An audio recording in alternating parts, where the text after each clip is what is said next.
Hello friends, my name is Rekha and welcome to my channel M for teaching, जिसमें आपको teaching job से related हर problem का solution मिलेगा, चाहे वे KVS, NVS, DSSB, TET etcetera आदि एग्जाम से रिलेटेड क्यों ना हो।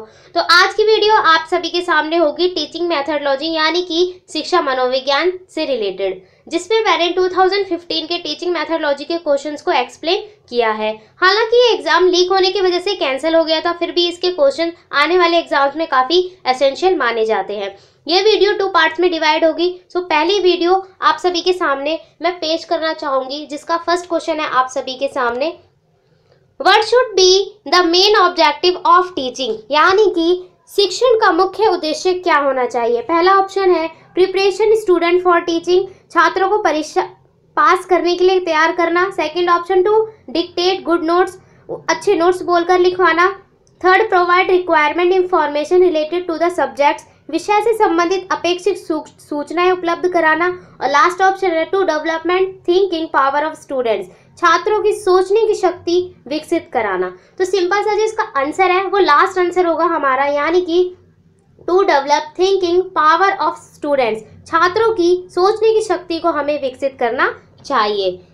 चलते हैं नेक्स्ट क्वेश्चन की ओर। नेक्स्ट क्वेश्चन आप सभी के सामने, teacher uses teaching ads for, यानी कि शिक्षक निम्नलिखित के लिए शिक्षण संबंधी सहायता सामग्री का उपयोग करते हैं। अब हमें इसके अंदर ये बताना है कि जो शिक्षक है वो सहायता सामग्री का उपयोग क्यों करते हैं। तो पहला ऑप्शन है इम्प्रेसिंग द स्टूडेंट्स, छात्रों को प्रभावित करने के लिए। सेकंड ऑप्शन है मेकिंग टीचिंग इंटरेस्टिंग, शिक्षण को रोचक बनाने के लिए। थर्ड ऑप्शन है मेकिंग स्टूडेंट अटेंटिव, छात्रों को एकाग्रित करने के लिए। और लास्ट ऑप्शन है making teaching with in understanding level of student, छात्रों की समझ के स्तर के भीतर शिक्षण को रखने में। तो सिंपल सा इसका आंसर है वो होगा हमारा last option, making teaching with in understanding level of student. हमें यानी कि शिक्षक को सहायता सामग्री क्यों उपयोग करनी चाहिए, क्योंकि छात्रों के समझ के भीतर शिक्षण को एक्सप्लेन या शिक्षण को रखने के लिए, यानी कि शिक्षण को एक जमाव रखने के लिए उनके माइंड में, इसलिए सहायता सामग्री का उपयोग किया जाता है। चलते हैं नेक्स्ट क्वेश्चन की ओर। नेक्स्ट क्वेश्चन है what should a teacher do to develop spirit a labour in students, यानी कि छात्रों में श्रम यानी कि मेहनत, हार्ड वर्किंग, इसकी भावना विकसित करने के लिए एक शिक्षक को क्या करना चाहिए, एक टीचर को क्या करना चाहिए। पहला ऑप्शन है give example of student who put in labour, मेहनत करने वाले लोगों का उदाहरण देना चाहिए। सेकंड ऑप्शन है teacher should induce in labour, यानी कि शिक्षक को मेहनत के काम में लगाना चाहिए। थर्ड ऑप्शन है give details lecture on important labour, मेहनत के महत्व का विस्तार करना चाहिए या वर्णन करना चाहिए, एक्सप्लेन करना चाहिए। या लास्ट ऑप्शन है give opportunity to student to do labour often, यानी कि छात्रों को प्राय मेहनत करने की यानी कि हार्ड वर्किंग करने के मौके देने चाहिए, उन्हें अपॉर्चुनिटी देनी चाहिए। तो सिंपल सा जो इसका आंसर है वो आपको क्वेश्चन से ही पता चल गया होगा, और इसका जो सही आंसर है वो है हमारा last option, give opportunity to student to do labour often, यानी कि छात्रों को प्राय यानी कि हमेशा मेहनत करने के मौके देने चाहिए। चलते हैं नेक्स्ट क्वेश्चन की ओर। नेक्स्ट क्वेश्चन आप सभी के सामने, while on a trip to a hill station, one of your student misbehaves with an old lady, you should, यानी कि इसके अंदर एक सिचुएशन दे दी गई है कि किसी हिल स्टेशन की यात्रा के दौरान यदि आपका एक छात्र किसी वृद्ध महिला के साथ दुर्व्यवहार करता है यानी कि मिसबिहेव करता है, तो आप उस सिचुएशन में क्या करेंगे। ऑप्शन है not accept his fault as you all from a very reputed school, उसकी गलती स्वीकार नहीं करेंगे क्योंकि आप एक अत्यंत प्रतिष्ठित स्कूल से आते हैं। सेकंड ऑप्शन है argue with lady and ask her to call the people, उस महिला से बहस करेंगे और उसे पुलिस बुलाने के लिए कहेंगे। थर्ड ऑप्शन है make your student apologies and say sorry to the old lady, अपने छात्र को उस वृद्ध महिला से माफी मांगने के लिए कहेंगे। और लास्ट ऑप्शन है take all the students away from the scene immediately, यानी कि सभी छात्रों को तुरंत उस जगह से कहीं दूर ले जाएंगे। तो इसका जो सही आंसर है, एक शिक्षक होने के नाते आपको थर्ड ऑप्शन अपनाना पड़ेगा, यानी कि make your student apologies and say sorry to the old lady, अपने छात्र को उस वृद्ध महिला से माफी मांगने के लिए कहना चाहिए। चलते हैं नेक्स्ट क्वेश्चन की ओर। नेक्स्ट क्वेश्चन है if when called some people या guardians of the student do not come to see the teachers, the teacher should, यानी कि इसमें भी एक सेकेंड सिचुएशन आपको दी गई है, यदि बुलाए जाने पर कुछ छात्रों के माता पिता या अभिभावक आकर शिक्षक से नहीं मिलते हैं तो शिक्षक को क्या करना चाहिए, यानी कि एज अ टीचर आपको क्या करना चाहिए। फर्स्ट ऑप्शन है right the parents and guardians, माता पिता या अभिभावकों को नोट लिख कर देना। सेकेंड ऑप्शन है गो एंड मीट देम, जाकर उनसे मिलना। थर्ड ऑप्शन है पनिश द स्टूडेंट्स, उनके बच्चों को दंडित करना। और लास्ट ऑप्शन है स्टार्ट इग्नोरिंग द स्टूडेंट, उस बच्चे को अनदेखा शुरू कर देना। तो सिंपल सा आप एक शिक्षक होने के नाते क्या करेंगे, इसका फर्स्ट ऑप्शन अपनाएंगे, यानी कि write to the parents guardians, यानी कि माता पिता या अभिभावकों को नोट लिख कर देंगे, उन्हें बताएंगे कि आपका बच्चा किस तरह से क्लास में बिहेव करता है, उसकी सारी डिटेल्स आपको लिख कर देंगे, या उनसे ये लिख कर देंगे कि प्लीज़ यहाँ पर आए और अपने बच्चे की डिटेल जानें। चलते हैं नेक्स्ट क्वेश्चन की, और नेक्स्ट क्वेश्चन है आप सभी के सामने, group and participationary learning practice should be, यानी कि समूह में और सहभागिता द्वारा सीखने के अभ्यास को कैसे माना जाता है। फर्स्ट ऑप्शन है डिस्करेज, यानी कि निरुत्साहित किया जाना चाहिए। सेकंड ऑप्शन है इग्नोर्ड, अनदेखा करना चाहिए। थर्ड ऑप्शन है एनकरेज्ड, प्रोत्साहित किया जाना चाहिए। या लास्ट ऑप्शन है नन ऑफ दिस, यानी कि इनमें से कोई भी हमारा सही उत्तर नहीं है। तो इस क्वेश्चन में क्या पूछा गया है आप सभी से, इस क्वेश्चन में ये पूछा गया है कि अगर बच्चों को समूह यानी कि ग्रुप में या उनको सहभागिता देनी चाहिए, यानी कि कई बच्चे मिलकर कोई काम कर रहे हैं और हमें उनका मोटिवेशन देना, उन्हें अभिप्रेरण करना है कि हाँ वो उस एक्टिविटी को ऐसे करें ऐसे करें ऐसे करें, तो ये चीज़ किस और संकेत करता है। तो इसका जो सही ऑप्शन है वो होगा आप सभी के सामने थर्ड ऑप्शन, यानी कि एनकरेज्ड की ओर संकेत करता है, यानी कि उन्हें और ज़्यादा प्रोत्साहित करना चाहिए। चलते हैं नेक्स्ट क्वेश्चन की, और नेक्स्ट क्वेश्चन है today both teachers and students, यानी कि आजकल शिक्षक और विद्यार्थी दोनों, ऑप्शन है नीड नॉट ऑपरेट कंप्यूटर्स को, यानी कि आजकल शिक्षक और विद्यार्थी दोनों को कंप्यूटर का काम आवश्यक नहीं है। सेकंड ऑप्शन है शुड बी कंप्यूटर सेवी, यानी कि शिक्षक और विद्यार्थियों को कंप्यूटर की अच्छी जानकारी होनी चाहिए। थर्ड ऑप्शन है मे बी कंप्यूटर लिटरेट, शिक्षक और विद्यार्थियों को कंप्यूटर साक्षर हो सकते हैं, यानी कि दोनों जानते हैं कंप्यूटर के बारे में। लास्ट ऑप्शन है should not know anything about computer, यानी कि शिक्षक और विद्यार्थी दोनों को कंप्यूटर के बारे में कुछ भी जानकारी नहीं होनी चाहिए। तो आज की जनरेशन के अकॉर्डिंग इसका जो सही आंसर है वो होगा हमारा third answer, may be computer literate, यानी कि जो दोनों की दोनों है, यानी कि शिक्षक और विद्यार्थी दोनों ही कंप्यूटर साक्षर हो सकते हैं। चलते हैं नेक्स्ट क्वेश्चन की, और नेक्स्ट क्वेश्चन है आपके सामने, studying a material at a stretch is known as, यानी कि किसी पठन सामग्री को एक दौर में पढ़ना डैश पढ़ाई के रूप में माना जाना चाहिए, यानी कि एक पाठ्य सामग्री है आप सभी के सामने, एक चैप्टर है, एक सिलेबस के अकॉर्डिंग, यानी कि कोई टॉपिक है, उसके दौरान में पढ़ने को पढ़ाई के रूप में कैसे माना जाना चाहिए, यानी कि उस पाठ्य सामग्री को कैसे पढ़ना चाहिए। सबसे पहला ऑप्शन है डिस्ट्रीब्यूटिव लर्निंग, बंटित करके या बांट कर। सेकंड ऑप्शन है समूहित ग्रुप डिस्कशन, यानी कि मैस्ड लर्निंग। थर्ड ऑप्शन है स्पेस्ड लर्निंग, अंतरालित, यानी कि कुछ समय बाद, यानी कि थोड़ा थोड़ा टाइम छोड़कर। और लास्ट ऑप्शन है नन ऑफ दिस, इनमें से कोई सा भी ऑप्शन आपका सही नहीं है। तो सिंपल सा जो इसका आंसर होगा वो होगा हमारा फर्स्ट ऑप्शन, किसी भी पाठ्य सामग्री को, किसी भी स्टडिंग मटेरियल को हमें डिस्ट्रीब्यूटिव लर्निंग तरीके से पढ़ना चाहिए, यानी कि बंटित तरीके से बांट कर डिवाइड करके पढ़ना चाहिए। चलते हैं नेक्स्ट क्वेश्चन की, और नेक्स्ट क्वेश्चन है job is curriculum construction is considered as, यानी कि पाठ्यचर्या निर्माण का कार्य माना जाता है। ऑप्शन है अ रूटीन वर्क, एक नेमी वर्क है, यानी कि एक नेमी कार्य है। सेकंड ऑप्शन है नॉट अ स्पेशलाइज्ड जॉब, एक विशेषज्ञ कार्य नहीं है। थर्ड ऑप्शन है अ हाईली स्पेशलाइज्ड जॉब, एक अत्यधिक विशेष वाला कार्य है। और last epsilon not a significant work, एक महत्वपूर्ण कार्य नहीं है। तो पाठ्यचर्या निर्माण का जो कार्य है वो क्या है, हमें क्या महत्व देना है एक पाठ्यचर्या को। तो इसका जो सही आंसर है वो होगा आप सभी के सामने अ हाईली स्पेशलाइज्ड जॉब, यानी कि एक अत्यधिक महत्वपूर्ण या विशेषता वाला कार्य माना जाना चाहिए। चलते हैं नेक्स्ट क्वेश्चन के, नेक्स्ट क्वेश्चन है आप सभी के सामने स्टूडेंट नॉट बी प्रेज्ड इन, यानी कि विद्यार्थियों की प्रशंसा यानी कि उनकी तारीफ की जानी चाहिए कब। तो ऑप्शन है प्राइवेट, यानी कि एकांत में। सेकंड ऑप्शन है सेपरेटली, यानी कि अलग से। बुलाकर, या और थर्ड ऑप्शन है आप सभी के सामने पब्लिक यानी कि लोगों के बीच, और लास्ट ऑप्शन है इंडिविजुअली यानी कि व्यक्तिगत रूप से उसे पर्सनली बुलाकर।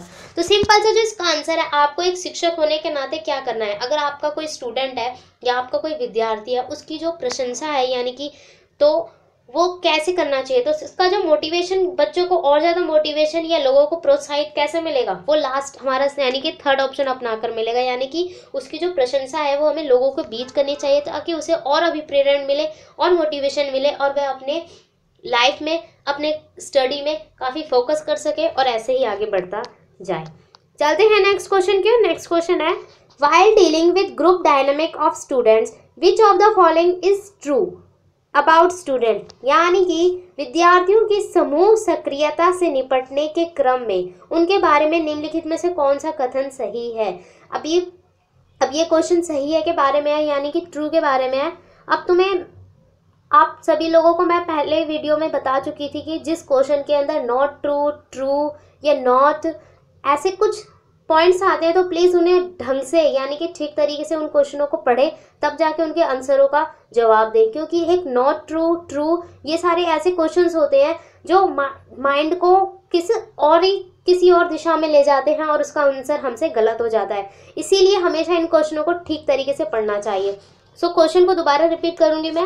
विद्यार्थियों की समूह सक्रियता से निपटने के क्रम में उनके बारे में निम्नलिखित में से कौन सा कथन सही है। ऑप्शन है स्टूडेंट आर इमेच्योर, विद्यार्थी अपरिपक्व होते हैं। सेकंड ऑप्शन है student are unable to discriminate between good और बैड, यानी कि विद्यार्थी अच्छे या बुरे के अंतर में असक्षम होते हैं, यानी कि विद्यार्थियों को पता नहीं होता है कि क्या चीज़ अच्छी है और क्या चीज़ बुरी है। थर्ड ऑप्शन है स्टूडेंट आर इम्पेशेंट, विद्यार्थी अधीर और संवेदनशील होते हैं। और लास्ट ऑप्शन है ऑल ऑफ द अबव, यानी कि जो हमारे तीनों कथन है ऊपर वो तीनों भी सही ही हैं। तो इसका जो सही आंसर होगा हमारा लास्ट ऑप्शन होगा, यानी कि ऑल ऑफ द अबव। उपयुक्त सभी पॉइंट्स आपके सही हैं। चलते हैं नेक्स्ट क्वेश्चन की ओर। नेक्स्ट क्वेश्चन है आप सभी के सामने, Which of the following indicates the slots and ranges within which the proficiency level of an individual is judged for some abilities and qualities। इसका अर्थ है निम्नलिखित में से क्या उस खांचे या रेंज को सूचित करता है जिसके भीतर किसी योग्यता या गुण के लिए किसी व्यक्ति के प्रवीणता स्तर को फैलाया जा सकता है। यानी कि सिंपल, अगर सरल शब्दों में मैं अगर कहूँ तो सिंपल सा, अगर हमें किसी भी विद्यार्थी या किसी भी शिक्षार्थी के गुण यानी कि उसके सक्षमता को, उसकी एबिलिटी को, उसके गुण को नापना है तो किस तरीके से नापेंगे। पहला ऑप्शन है ग्रेड्स, ग्रेड के द्वारा, मार्क्स अंकों के द्वारा। थर्ड ऑप्शन है बोथ ऑफ अबव, यानी कि ऊपर के दोनों कथन हमारे सही हो सकते हैं। और लास्ट ऑप्शन है नन ऑफ दीज, यानी कि इनमें से कोई भी कथन, ऊपर में से कोई भी कथन सही नहीं है। तो सिंपल सा है, यानी कि किसी भी शिक्षार्थी के गुण यानी कि उसकी एबिलिटी और क्वालिटी को हम कैसे जान सकते हैं, हमारा फर्स्ट और सेकंड ऑप्शन इसके अंदर सही होगा। तो अगर आप इसका लगाना चाहेंगे तो इसका हमारा थर्ड ऑप्शन, हमारा अकॉर्डिंग टू क्वेश्चन हमारा थर्ड सही है, तो आप इसका आंसर लगाएंगे बोथ ऑफ द अबव, यानी कि हमारे दोनों पॉइंट सही हैं। तो इसका जो सही आंसर है वो होगा थर्ड। चलते हैं नेक्स्ट क्वेश्चन की। नेक्स्ट क्वेश्चन है the school library is an educational approach of, यानी कि स्कूल पुस्तकालय का एक शैक्षणिक तंत्र है। अब तंत्र है यानी कि अब हमें ये बताना है जो स्कूल लाइब्रेरी होती है, जो हमारे स्कूल का जो पुस्तकालय होता है वो किस चीज़ की ओर हमारा फोकस करता है, किस चीज़ की ओर, यानी कि किस चीज़ को समावेशन यानी कि उसके अंदर कॉपरेट करने के लिए हमारा जो ध्यान है वो एकाग्रित करता है। पहला ऑप्शन है लिटिल वैल्यू, अल्प मूल्य, उसका बहुत कम मूल्य होता है। सेकेंड ऑप्शन है सम सिग्निफिकेंस, थोड़ा महत्व, कुछ बहुत थोड़ा महत्व हो सकता है, यानी कि अगर हम फॉर्मेलिटी माने, स्कूल की एक फॉर्मेलिटी होती है, एक आप यानी कि सिंपल से शब्दों में आप फॉर्मेलिटी ही कह सकते हैं, एक फॉर्मेलिटी होती है स्कूल की कि हाँ बच्चे को लाइब्रेरी में ले जाया जा रहा है। थर्ड ऑप्शन है नॉट मच वैल्यू, ज़्यादा मूल्य नहीं है, उसका ज़्यादा मूल्य नहीं है, यानी कि उसकी ज़्यादा वैल्यू नहीं है। और लास्ट ऑप्शन है कंसिडरेबल वैल्यू, विचारणीय मूल्य है, यानी कि विचारणीय का मतलब है एक अगर बच्चे के अंदर कुछ विकास करने के लिए हमारा जो लाइब्रेरी यानी कि जो स्कूल पुस्तकालय है वो काफ़ी महत्वपूर्ण होता है, काफ़ी अत्यंत महत्वपूर्ण माना जा सकता है इस वाले पॉइंट को। तो सिंपल सा इसका जो सही आंसर है वो होगा कंसिडरेबल वैल्यू, यानी कि विचारणीय मूल्य है, यानी कि काफ़ी महत्वपूर्ण है।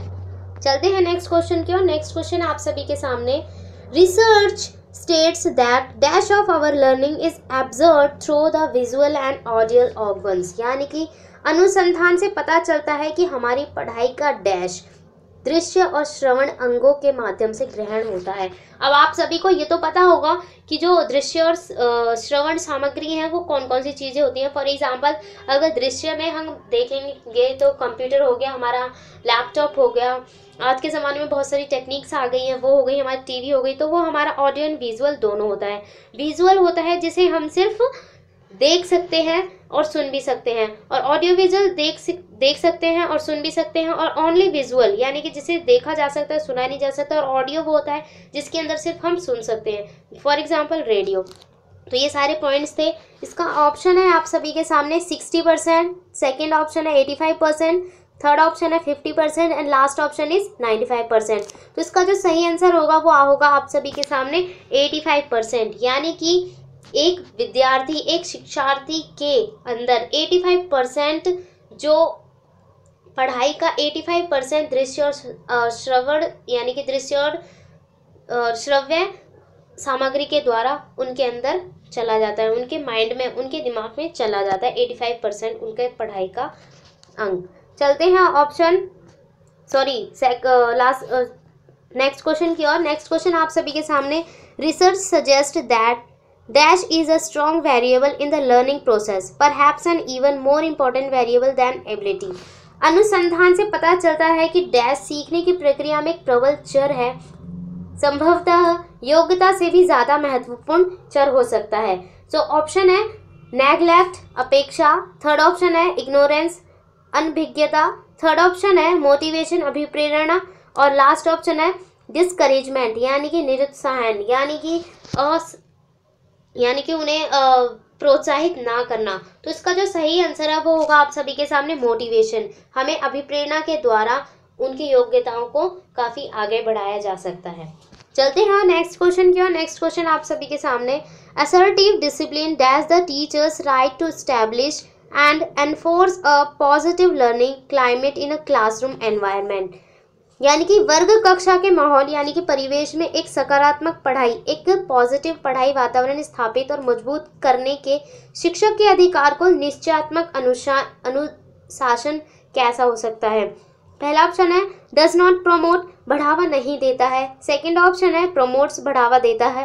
थर्ड ऑप्शन है has nothing to do with, ज़्यादा कुछ लेना देना नहीं होता। और लास्ट ऑप्शन है इज़ नॉट नीड फॉर, इसकी कोई ज़रूरत नहीं होती है। यानी कि एक अच्छी पढ़ाई के लिए जो वातावरण, जो एनवायरनमेंट है, उसका क्या महत्व है। तो पहला ऑप्शन यानी कि इसका जो सही आंसर होगा वो होगा प्रमोट्स, यानी कि प्रमोट्स इसका सही आंसर होगा, यानी कि बढ़ावा देता है। जो एनवायरनमेंट है, जो वातावरण है, वो पढ़ाई के अंदर काफ़ी प्रमोट्स देता है, यानी कि बढ़ावा देता है।